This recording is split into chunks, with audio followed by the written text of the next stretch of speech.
இருக்கிறது இந்த சமூகத்துல எவ்வளவு கஷ்டம் அப்படிங்கிற ஒரு பெண்ணா இருக்கிறதே ஃபர்ஸ்ட் கஷ்டம். அப்புறம் அடுத்தது ஒரு மருத்துவரா இருக்கிறதுங்கிறது இன்னும் பெரிய பணிச்சுமை. இந்த காலத்துல எல்லாத்துக்கும் தெரியும் மருத்துவரா இருக்கணுங்கிறது ஆசைதான். பட் அது வெளியில இருந்து பாக்குறப்ப தெரியும் உள்ள நாங்க படுற கஷ்டம். அதுவும் அது அரவிந்தன் எல்லாம் சொன்ன மாதிரி தஞ்சை ராஜாமிராஸ்தார் மருத்துவமனையில நான் இப்ப நிலைய மருத்துவராக இருக்கேன். ஸோ நிறைய கஷ்டங்கள் அந்த இதுல பணிச்சுமை ரொம்ப ரொம்ப ஜாஸ்தி இருக்கும். ஒரு 30-40 சிசேரியன் ஒரு நாளைக்கு ஒரு 12 மணி நேரத்துல ஒரு டியூட்டியை பார்த்துட்டு முடிச்சுட்டு அடுத்த நாள் காலையில ஆனந்தி பார்த்தா ஃப்ரெஷ்ஷா பவுடர் போட்டு சிரிச்சுட்டு அப்படியே சைன் பண்ண வரும். எனக்கு ஆச்சரியமா இருக்கும், இது எப்படிதான் நேற்று தான் 30-40 டெலிவரி பார்த்துருக்கு, இன்னைக்கு பார்த்தா அடுத்தது ரொம்ப ஃப்ரெஷ்ஷா சைன் பண்ணுது அப்படின்ட்டுன்னு.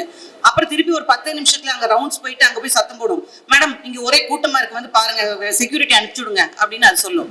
ஸோ இது எல்லாமே அதோட சமூக அக்கறையை தான் நான் எடுத்துக்கிறேன்.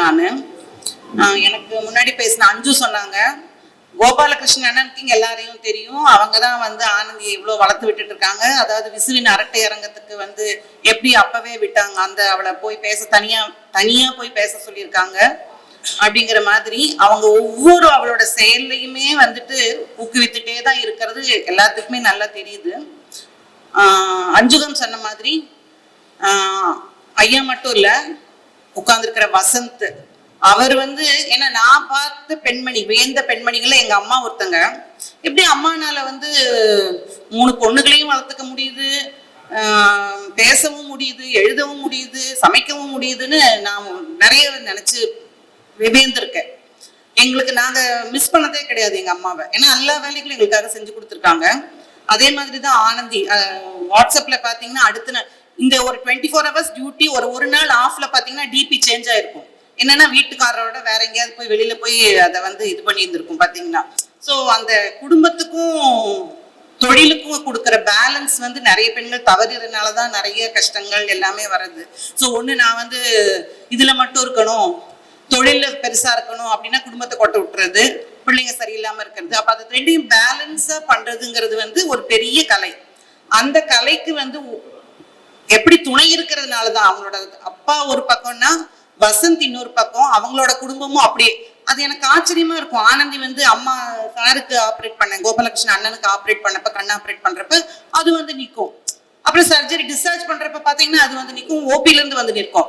ஸோ அவங்களோட பெற்றோர்களுக்கும் முக்கியத்துவம் கொடுத்து, பாப்பாக்கு இவளுக்கு கண்ணில் ஏதோ ஒரு சின்னதா ஒரு அடிபட்டுருச்சு, அப்ப பதறி ஓடி நிற்கும், அது நிற்கும். அது மாதிரி பேலன்ஸ்டா 2 பேரையும் சரிசமமா இருந்து ஒரு நடத்துறதுங்கிறது ஆனந்தி கிட்ட இருந்து எல்லாருமே கத்துக்கணும். அது ஒரு சிரித்த முகத்தோட சமூக சிந்தனையோட அது பண்றதுதான். அதாவது இந்த 3 நூலெல்லாம் எழுதுறதுங்கிறது, அதான் நான் சொல்றேனே, ஒரு ஆணைக்கு அந்த லேபர் வார்டுல வேலை பண்றதே ஒரு அரசு மருத்துவமனையில அவ்வளோ கஷ்டம், அவ்வளோ பிரச்சனைகள் இருக்கிறப்போ அது சந்தோஷமா. ஏதாவது நான் நம்ம அரசியல்வாதிகளோ அமைச்சர்கிட்ட இருந்து ஒரு இது வரும், உடனே ஆனந்தி கொடுத்து அடுத்த 5வது நிமிஷம் எனக்கு மெசேஜ் வந்துடும், மேடம் இந்த பேஷண்ட் நல்லா இருக்கிறாங்க, இது டெலிவரி ஆயிடுச்சு அப்படிங்கிற மாதிரி. ஸோ அந்த பொறுப்பு உணர்ச்சி இது எல்லாமே அண்ணன் சின்ன பிள்ளையில இருந்து அவளை அப்படியே வளர்த்துருக்கிறதுனாலதான் எனக்கு தோணுது.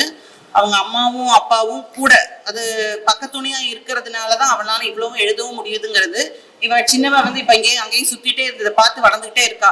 ஸோ இதுக்கு அதை பார்த்தே அவளும் அந்த லெவலுக்கு வந்துருவா அப்படிங்கிறது என்னுடைய கண்டிப்பான நம்பிக்கையா இருக்கு. ஏன்னா அவ சொல்ற திருக்குறள் எல்லாம் பாத்தீங்க, எல்லா வீடியோவும் எனக்கும் அனுப்பிச்சிருவாங்க. அண்ணன் காலையில குட் மார்னிங் மெசேஜோட அவ பேசுறது, அவ திருக்குறள் பேசுறது, அவ ஃபேன்சி ட்ரெஸ் பண்றது எல்லாம் ஆனந்தி அனுப்புதோ இல்லையோ அண்ணன் அனுப்பிச்சிருவாங்க. ஸோ அதெல்லாம் பார்த்து அப்போ ஒரு பெண்ணா இருக்கிறது பேலன்ஸ்டா ஒரு தொழிலையும் சிறப்பா இருக்கலாம், அதே நேரத்துல குடும்பத்தையும் என்னால டைம் இல்லை, என்னால பொண்ணை பார்த்துக்க முடியல, என் ஹஸ்பண்டை பார்த்துக்க முடியல அப்படிங்கிறப்ப இது 2 சப்போர்ட்டும் இருந்தா மட்டும்தான் அவங்களால முன்னேற முடியும் என்பதை கூறி, இந்த நிகழ்வுக்கு காரணமாக இருந்த அண்ணன் கோபாலகிருஷ்ணன், அப்புறம் மேடம் அவங்கள ஆனந்தியோட அம்மா, அப்புறம் வசந்த் குடும்பத்தினர் அனைவருக்கும் என்னுடைய நன்றிகளை தெரிவித்துக் கொண்டு, ஆனந்தி இத்தோடு இல்லாம இன்னும் நிறைய நூல்களை எழுத வேண்டும் என்று கூறி விடைபெறுகின்றேன். நன்றி, வணக்கம்.